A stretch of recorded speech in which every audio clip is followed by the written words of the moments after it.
Mega డిఎస్సీలో ప్రకటించిన 16,347 పోస్టుల్లో అభ్యర్థులు లేక సుమారు 700 పోస్టులు మిగిలే పరిస్థితి కనిపిస్తుంది.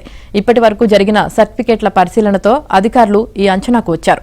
కాగా సర్టిఫికేట్ల పరిశీలన ప్రక్రియ మొత్తం పూర్తవడానికి మరో 2 రోజులు పట్టే అవకాశం ఉంది. రెండో విడతలో 627 మంది అభ్యర్థులకు కాల్ లెటర్లు పంపగా మంగళవారానికి వారిలో 480 మంది సర్టిఫికేట్ల పరిశీలన పూర్తయింది.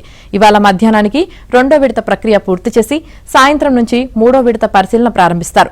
మొత్తంగా 15,600 మంది అభ్యర్థులే ఎంపికయ్యే అవకాశం కనిపిస్తుంది.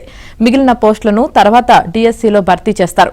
కాగా కొత్తగా ఎంపికైన టీచర్లకు దసరా సెలవుల్లో శిక్షణ ఇవ్వాలని నిర్ణయించారు. ఈలోపే వారు పాఠశాలలకు వచ్చే అవకాశం ఉంది.